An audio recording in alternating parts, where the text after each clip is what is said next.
Muchas gracias, Ana Cecilia.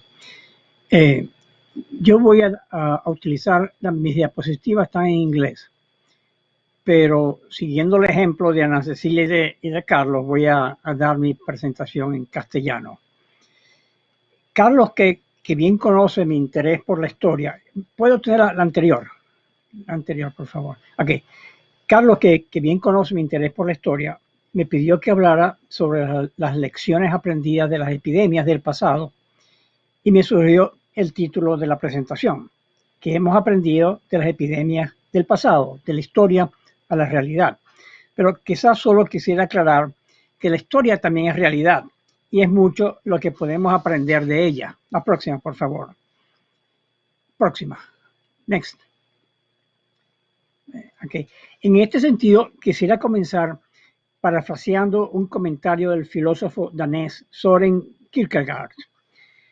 Las epidemias son como la vida misma, que la vivimos avanzando hacia el futuro, pero que solo la podemos entender aprendiendo del pasado. La próxima, por favor. Esta diapositiva muestra los muchos virus que pueden causar y que han causado muchas epidemias en el pasado. Pero en los próximos 25 minutos me voy a concentrar en aquellos virus que están encuadrados en rojo a la izquierda de la diapositiva. Ambos están caracterizados por transmisión respiratoria, como son los virus de la influenza y los ahora famosos coronavirus. Y comenzaré describiendo las pandemias de influencia del pasado y terminaré discutiendo cómo esas pandemias pueden informarnos de la evolución futura de la COVID-19. La próxima, por favor. Para entender la epidemiología de las epidemias y pandemias de influenza, es necesario conocer un poco sobre la estructura molecular del virus. El genoma del virus de la influenza está compuesto por 8 segmentos de ácido ribonucleico, ARN, de cadena simple. Y básicamente, cada segmento codifica una proteína viral. De importancia para nuestra discusión es que 2 de los segmentos codifican 2 proteínas de la superficie del virus. Proteínas importantes, la hemaglutinina o HA y la neuraminidasa o NA, ambas de las cuales son importantes en la respuesta inmune protectora contra el virus. Hay 16 tipos antigénicos de la hemaglutinina y 9 tipos antigénicos de la neuraminidasa.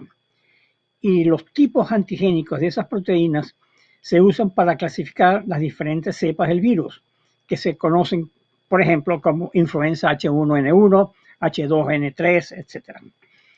Esos genes están sujetos a mutaciones frecuentes. Es lo que llamamos la deriva antigénica o antigenic drift, que es responsable por las epidemias anuales estacionales, que todos los años ocurren en el mundo. Pero cuando los virus adquieren nuevos genes para la hemaglutinina o la neuraminidasa, surgen entonces cepas para las cuales no existe inmunidad en la población, y así es como se generan las pandemias de influenza. La próxima, por favor. En los últimos 300 años han ocurrido 10 pandemias de influenza, un promedio de 3 pandemias cada siglo. Y he analizado los patrones de comportamiento de esas epidemias, tratando de identificar patrones que pudieran ser predictivos de futuras pandemias. En la última columna anoto la nomenclatura de los virus de influenza que produjeron esas pandemias. Pueden ver, por ejemplo, que la epidemia que ocurrió en 1918-1919, la mal llamada gripe española, fue causada por un virus H1N1 que discutiremos luego en más detalle. Durante el siglo XX ocurrieron otras 2 pandemias de influenza que los más viejitos entre nosotros podremos recordar. A lo mejor Carlos se acuerda. Se tratan de la llamada gripe asiática de 1957, H2N2, que tuvo una alta morbilidad, pero que tan solo mató cerca de 3 millones de personas. 11 años más tarde ocurrió la llamada gripe de Hong Kong, H3N2, que causó entre 1 y 3 millones de personas. Y todos nosotros recordaremos la gripe porcina del 2009, una cepa H1N1 que se originó en México, en la frontera con los Estados Unidos, y que afortunadamente tuvo una baja mortalidad, cerca de 200,000 personas fallecidas en el mundo. La pregunta es, si son 3 pandemias en promedio por año, ¿cuándo serán las próximas 2 que nos tocan en este siglo? La próxima, por favor. El análisis de esas 10 pandemias de influenza nos enseña que, primero, la mayoría, pero no todas, se iniciaron en China. Que las pandemias demostraron tener un comportamiento estacional, aumentando en intensidad en los meses de invierno, que ya estamos entrando en el hemisferio norte, que la mayoría de esas pandemias duró entre 2 y 3 años, que las pandemias usualmente mostraron 2 o más olas o 3 olas, que la mayoría de las pandemias parecieron haber sido controladas por el fenómeno de inmunidad de rebaño, cuando al menos, en el caso de influenza, el 30% de la población humana ya había sido contagiado, se había recuperado y tenía inmunidad. Y finalmente, que las medidas de distanciamiento social que estamos aplicando actualmente en el caso de la COVID fueron efectivas en la pandemia de la gripe española en 1918.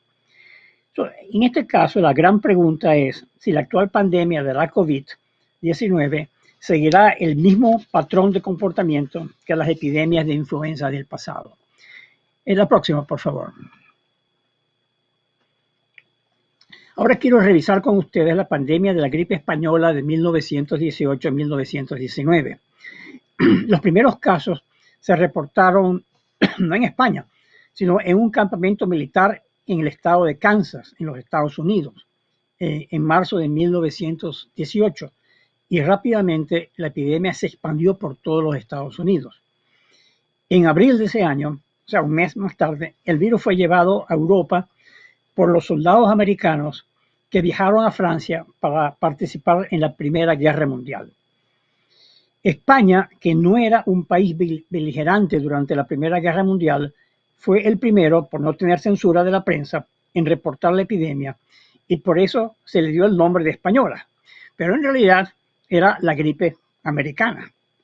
Ahora que hablamos de la peste china, no, podemos recordar lecciones de la historia. Esa pandemia duró 2 años y cursó en 3 olas sucesivas, con la mayor mortalidad ocurriendo en la segunda ola. El virus terminó infectando cerca de 1/3 de la población mundial, unos 500 millones de personas, de una población total en esa época de cerca de 1.500 millones de personas. Y en la pandemia murieron un estimado de entre 50 y 100 millones de personas en esos 2 o 3 años. Cerca de 675,000 en los Estados Unidos y 1 millón en la América Latina. Y como mencioné antes, la pandemia fue finalmente controlada por el establecimiento de inmunidad de rebaño. La próxima, por favor. Next. Esta figura muestra las 3 olas de la pandemia de la gripe española. La primera ocurrió entre marzo y agosto de 1918, la segunda entre octubre de 1918 y enero de 1919, durante el invierno del hemisferio norte precisamente, y la tercera ola de febrero a marzo de 1919. Como mencioné antes, la letalidad fue mucho más alta durante la segunda ola, como pueden ver ahí en la figura, y se ha especulado que una mutación ocurrió cuando el virus comenzó a circular con mucha intensidad entre los soldados, específicamente en Francia. En la próxima diapositiva, por favor. A pesar de que los medios de comunicación no eran tan eficientes a principios del siglo pasado, el virus se expandió rápidamente por el mundo en esa primera ola que está mostrada en esta diapositiva, sembrándose desde los Estados Unidos a Europa en abril, a Asia, llegando hasta India e Indochina en junio, y Australia y Nueva Zelanda en julio. e incluso llegó en esta primera ola a Brasil en el mes de junio. La próxima, por favor. En su segunda ola, un virus más virulento, que como ya les dije, probablemente se generó en Francia, se devolvió a los Estados Unidos en septiembre y también llegó a la mayoría de los países de Sudamérica entre septiembre y octubre de 1918. Asimismo, el virus se diseminó en toda Asia entre los meses de septiembre y noviembre. Hasta cierto punto, la diseminación del virus en 1918 fue tan rápida o más rápida que la diseminación de la COVID-19, del SARS-CoV-2, en el 2020. La próxima, por favor.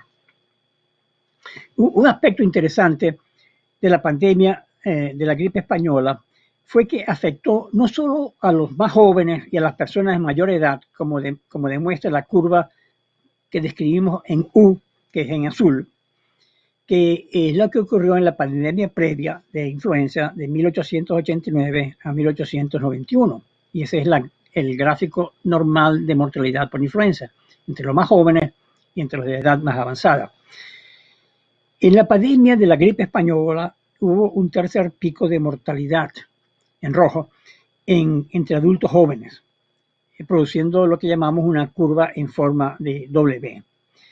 Hay muchas teorías, o hay algunas teorías, todavía no hay una explicación totalmente aceptada para ese cambio de patogenicidad, pero el hecho que la gripe española afectó a la población joven económicamente productiva en el mundo tuvo consecuencias económicas muy severas. En el caso de la COVID-19, no se ha observado un cambio de la patogenicidad del virus, pero es algo que hay que seguir monitoreando. Puede tener la próxima, por favor. Ahora quiero comparar los patrones de las pandemias de influenza con el patrón de la COVID-19. Y hay varias similitudes. Ambas pandemias fueron o son causadas por virus nuevos, para los cuales la población humana no tiene inmunidad previa, por lo cual todos somos susceptibles. Ambos virus se diseminan por vía respiratoria, sobre todo por gotículas de flujo, pero también quizás por aerosoles.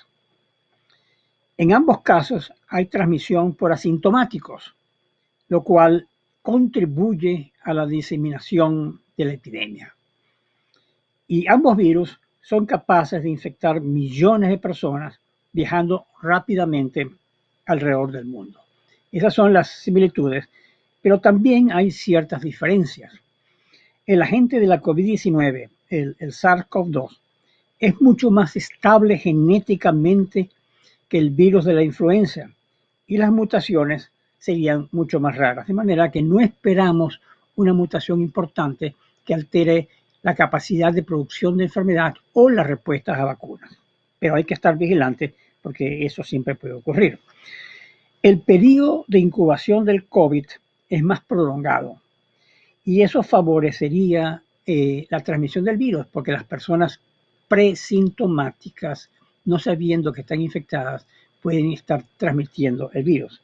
Y en este sentido, la situación es más difícil de controlar que en el caso de influenza, que el periodo de incubación es mucho más corto. Asimismo, la duración de la COVID es más prolongado que la influenza, con un tiempo más prolongado que facilitaría la infección de otros. Y muy importante diferencia epidemiológica es que en el caso de la COVID hay muchísimos más asintomáticos transmisores que en el caso de la influenza. ¿Puedo tener la próxima, por favor? De una forma más cuantitativa, aquí podemos ver algunas diferencias entre la influenza y la COVID-19. El R sub 0 o la rata reproductiva de la COVID, que es el número de personas que una persona infectada infecta, es mucho más alta que la influenza. Y pueden ver allí que quizás el R sub 0 de la COVID está algo cercana al R sub 0 que tuvo la gripe española, cerca entre 3 y 6, pero mucho más alta que la de la influenza estacional o la de los otros casos de influenza pandémica. Es muy transmisible. Asimismo, la letalidad estimada de la COVID-19 es más alta que la de la influenza estacional o pandémica. Y claro está, estos números deben ser considerados teniendo en cuenta los adelantos terapéuticos modernos. Voy a tener la próxima, por favor. Esta figura, hecha en 1918, sobre la mortalidad por la gripe española en la ciudad donde yo viví por muchos años, en Caracas, muestra un solo pico que ocurrió en 2 meses, octubre y noviembre de 1918, sin un segundo pico, como lo estamos ahora viendo ocurrir en varias partes del mundo con la COVID. De manera que probablemente esos 2 meses de infección en Caracas fueron suficientes para establecer inmunidad de rebaño en esa población. Pero claro está, diferentes ciudades del país sufrieron los efectos de la epidemia en diferentes meses, de octubre de 1918 hasta abril de 1919. La mortalidad estimada en Caracas en Venezuela, fue de entre 25.000 y 75.000 personas, que representaban del 1 al 3% de la población venezolana. La próxima, por favor. Este es un gráfico que muchos de nosotros vemos en la televisión todos los días. Representa la mortalidad por la COVID-19 en los Estados Unidos. Claro está, es un gráfico combinado de muchas epidemias asincrónicas que están ocurriendo en diferentes lugares de los Estados Unidos. Y no es claro que a nivel nacional hemos salido aquí en los Estados Unidos de una primera ola, sino que parece que es una epidemia continua, quizás oscilante, que en nada se parece a la rápida evolución de la pandemia de la gripe española. La próxima, por favor.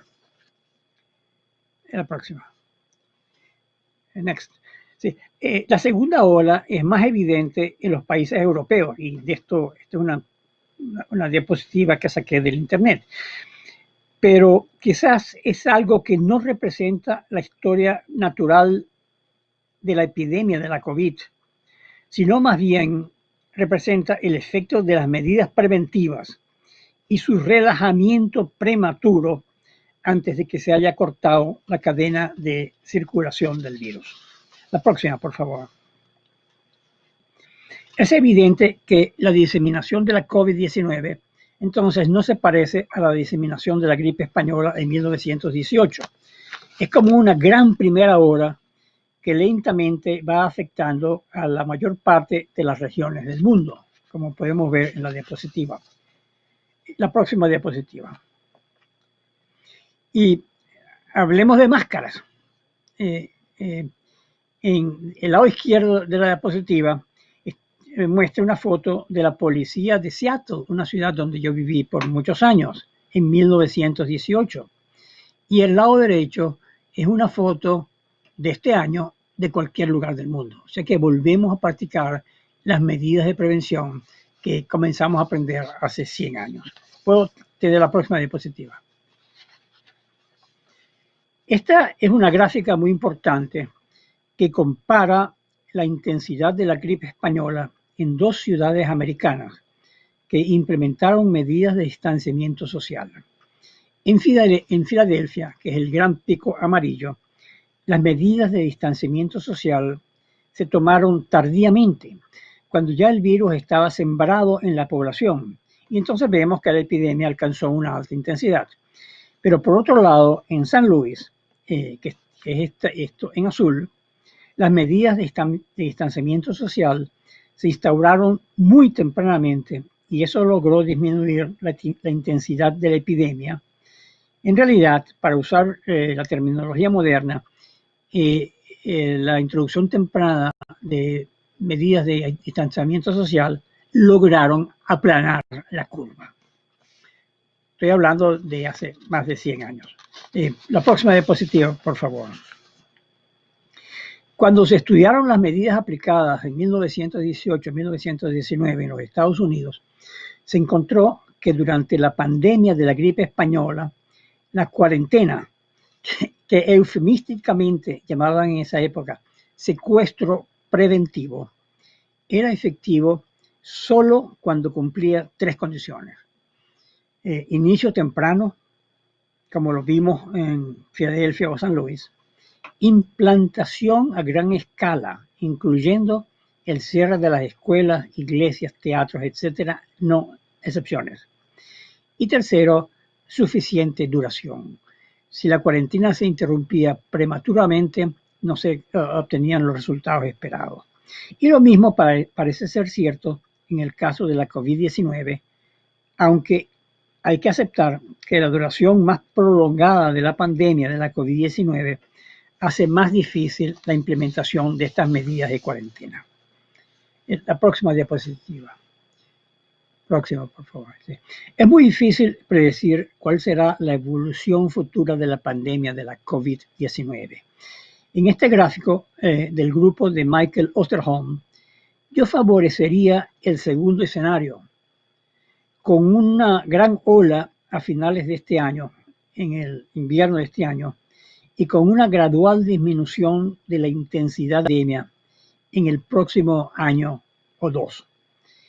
Pero que al final el SARS-CoV-2 se convertiría en un virus endémico, quizás con una patogenicidad más reducida debido a que la mayoría de las infecciones podrían ocurrir en personas con cierta inmunidad previa o en las cohortes de los nuevos recién nacidos que aparentemente tienen un curso más benigno de la infección. Menciono esto porque el esfuerzo tan grande que se está haciendo para desarrollar una vacuna preventiva contra la COVID no solamente sería importante para controlar la epidemia y la pandemia en los próximos 2 o 3 años, pero sería una vacuna que quizás tengamos que incorporar en el futuro en los programas de inmunización de niños para controlar la endemia de este virus. La próxima, por favor. Entonces, la gran pregunta es ¿cuándo la pandemia llegará a su fin? No hay duda que esto pasará cuando se logre interrumpir la cadena de transmisión del virus, lo cual se logrará con una combinación de intervenciones no farmacológicas, tales como el uso de máscaras, el distanciamiento social o la higiene personal, y también con el establecimiento de la inmunidad de rebaño, que estimamos que en el caso de la COVID-19 debe ser cerca del 60 al 70% de la población humana haciéndose inmune, ya sea porque se han recuperado de la infección o porque han sido exitosamente vacunados. Pueden ver que nos falta mucho para llegar a la inmunidad de rebaño que pueda controlar la pandemia, porque se estima que en promedio tan solo el 10% de la población mundial ha desarrollado inmunidad postinfecciosa, aunque hay que aceptar que en algunos grupos de población, sobre todo en algunos países en vías de desarrollo y en ciudades muy grandes, esos niveles de inmunidad son más altos, hasta el 50%. Otro ejemplo es el caso de Nueva York, donde la inmunidad de rebaño, hasta ahora, la inmunidad en la población es cerca del 20%, que no es suficiente para cortar la cadena de transmisión del virus, por lo cual esperamos ver una segunda ola en Nueva York que de hecho ya está comenzando. Aunque hay muchas esperanzas puestas en una futura vacuna, el reto es muy grande, ya que algunos modelos, incluyendo uno desarrollado por los colaboradores de Peter Hotez, estiman que está mencionado aquí al final, estiman que se necesitaría vacunar al 75% de la población con una vacuna que sea al menos 70% efectiva. Pero estoy seguro de que la ciencia nos sacará de esta difícil situación. ¿Puedo tener la última diapositiva? La última. Solamente para decir muchas gracias por su atención.